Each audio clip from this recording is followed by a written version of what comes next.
All right, I'm going to talk about people's willingness to want to continue to work hard. And decked out in my Las Vegas stuff here. If you go far enough off the strip, I went to the north side of the strip. I walked there. My legs are really tired. So it doesn't look like it's a long walk, but it's pretty long when you have to walk all the way from the south end to the north end and then back. But it's fun, and these shirts are like, I don't know, 3 for 10 or 3 for 12 or 4 for 20, something like that. I just got one shirt, it's like $6, $6 or $7. Um, anyways, working and people's motivation to continue to work or work more. I think you have a bit of a problem when people see that they're not really getting much more for how much more they're working, and that's been the issue with the past a couple years with the inflation, is that things get relatively more expensive for people, and their income gets eaten up by basic expenses. It's the same. It's kind of the theme of my whole channel, really, is if you have to spend more and more of your resources just on surviving, you're gonna kind of think to yourself, like, this is a rigged game. Like, how am I supposed to get ahead? I have to sleep for, I don't know, 6 to 7 hours a night. I have to spend 1 to 2 hours a day eating. Maybe I could work, maybe you could work 80 hours a week. Some people say they work close to 80 hours a week. But I think if you do that normally, you're going to get burnt out from doing that. And if you work like a salary type job, where working 80 hours a week doesn't actually help you because you don't get paid for the additional time you work, right? Basically, a salary job, you're just getting paid. You're just getting paid for being on the payroll.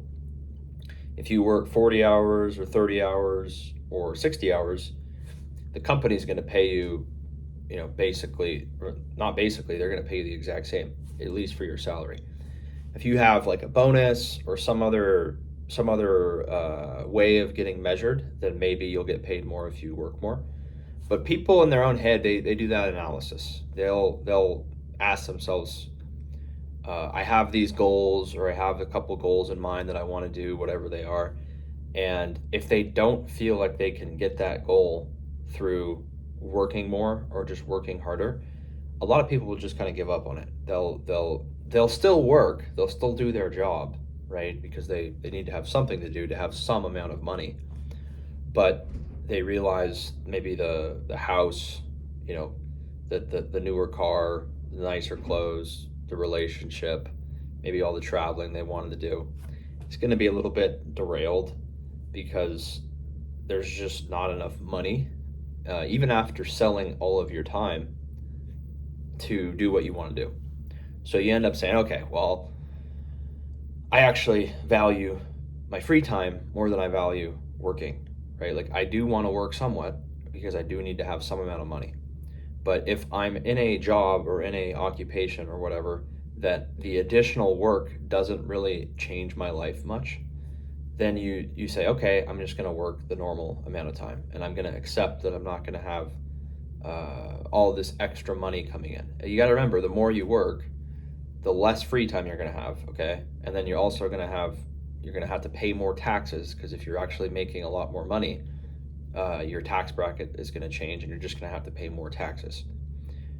So, and a lot of these people that are working hourly type jobs, it's not going to be a tremendous amount of money anyway.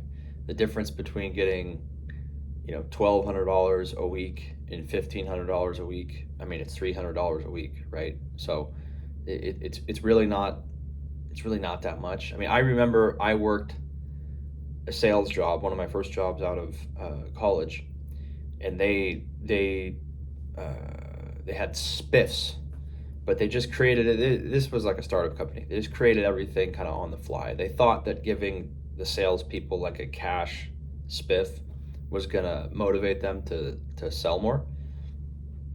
And I think it's decent. It's a decent idea, but it matters how much you give them. So they were giving $5 or $10 maybe, and some of the time, if you made a sale, you put your hand into a, like a red Solo cup, and you just picked out a number. The problem is that all the numbers in there were like really small numbers, you know, $5, $5, $5. A bunch of them were $5. Okay. And then the $10, like $20. I think one of them was like $30. So there were, I remember getting it, and I just, I think my manager was a little bit mad at me maybe at the time, because I just had no emotion over it. I said, well, $5. I mean, thanks, I guess. Like I wasn't rude, but I was just like, man, this isn't. I wasn't excited at all about it, because they thought that I should have been excited just because they were offering some additional reward for doing something or for doing your job. But the problem is that the reward is meaningless. It doesn't do anything for you. I mean, I guess it's all things being equal, it's like, okay, well, now I have an additional $5, so I guess I could go buy a coffee at the time. But are they trying to, you know, say to me that $5, they're trying to basically motivate people with an additional $5 or $10? And I just thought that was insulting. I said I would have really just rather, I didn't say this to him, but this is what was going on in my head. I was like, I really just don't want this. You're trying to like give a reward that you think is worthy of what we're doing here, and it's $5. Like it's an insult. I would really be happier if it was just nothing. And this is the same type of company where they would do, you know, Fridays we get pizza or we cater food for the group, and we're going to act like we love our employees, even though we only pay them $36,000 a year. You know, but guys, you guys get free lunches on Fridays, like 1 week out of the month. Aren't you guys isn't that great that they do that for you? That's kind of what their mentality was there. You got to, but again, you're only getting paid, you know, $1,000 every 2 weeks, right? And then one of the weeks you got a commission with that, but it wasn't much. And they would change the commission plan whenever they wanted. That's another problem with a lot of jobs, or just sales type jobs in general. A lot of the smaller companies, as soon as you start doing okay or making a little bit more money than they want you to make, they'll just completely blow up the commission plan, and they'll make it basically impossible for you to make any money. So that's what they did.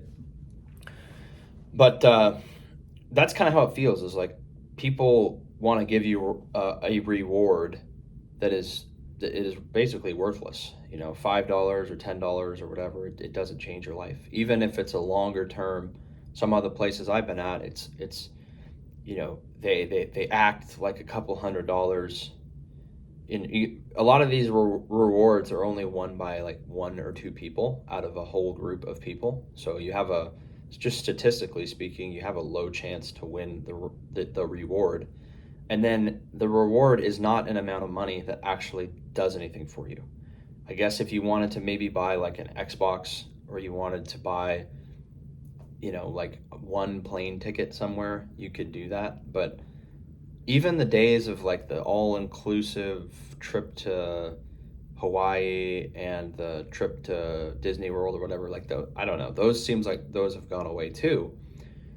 And one of my favorites is when people say, well, the reward for winning this contest is going to be you get a day off. That's the reward. Is saying, okay, great, you know, you did such a good job, you get an extra day where you don't have to come to work. It's not, we're going to give you more money. It's just, here's an extra day when you can go do whatever you want to do. Doesn't that seem kind of wrong? I mean, you would think everyone's somewhat motivated by money. And everyone knows that you need money in order to do what you want. That's like the gift card thing. If you have a gift card, but it's to a place you don't want to go, the gift card's not really worth a lot, right? Like if you're not into video games and you get a gift card to GameStop, you're not going to want that, right? It's the same as if you get a gift card to go golfing or something. If you don't like to golf, that's going to be basically worthless to you. And if you go try to sell that to someone, a lot of the time they're going to want to pay less, because you know, cash is universal. You can use the cash wherever you want to do. If you want to go buy t-shirts, if you want to go to Las Vegas like I did, and book a flight, you can use the cash to do whatever you want to do. If you want to go buy a motorcycle, if you want to go buy new clothes, if you want to go buy groceries, if you want to go to Target, you know, you get where I'm going with this. Cash, you can do whatever you want with it. So when they offer these prizes that a lot of people may or may not be interested in, you have to wonder if that's going to be motivating for a lot of people. So the best thing is just make it a significant amount and make it cash, because that way, no matter what you're into, no matter what if you want to save the money, if you want to invest the money, if you want to go on vacation, if you want to donate the money, whatever, you can do whatever you want with cash. But if like I said, if it's a gift card or whatever, some people might like it, some people might not. So that was kind of a long runaround there, but essentially, people, I think, will work if they feel like there's a meaningful reward at the end of it for them. If they do the math and they think about it and they say, am I really going to get significantly compensated for doing all this? Is my outcome going to be so much better if I work 60 hours a week versus working 40 hours a week? And if the answer is no to that, you're going to see people not working as much or not working as hard, because you need a couple extra $100 or even a couple extra $1,000 in today's world, depending on how hard you have to work for it, won't really change your life. It's not going to really help you be able to afford a home now. It's not really going to be able to elevate your standard of living so much higher, right? It's the difference between making $5,000 a month and $5,500 a month. You know, how much harder are they going to ask you to work for a couple $100 more a month? If you have to work a lot harder to earn just a small amount of money that even after taxes is going to be basically a rounding error, it's going to be like insignificant. You have to weigh the two things. That's what everything is. It's a weighing machine. Everyone loves free time, okay, but too much free time is not good, because you're going to get bored maybe, or you're going to run out of money to finance all the free time. Okay, but if you have too much work, you have no free time. And if you have too much work, you're going to go crazy.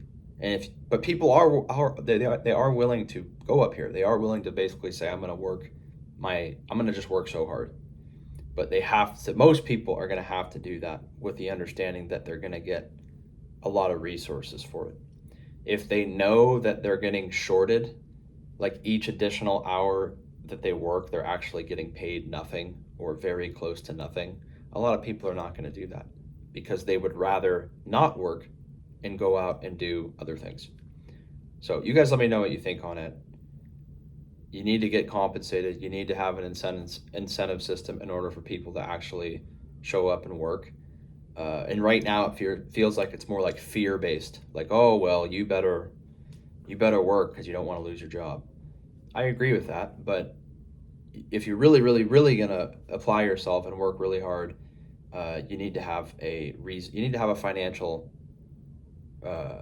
basically, payment for that. And if you're not getting it, then a lot of people are just not going to want to do the extra work. So subscribe. See you on the next one.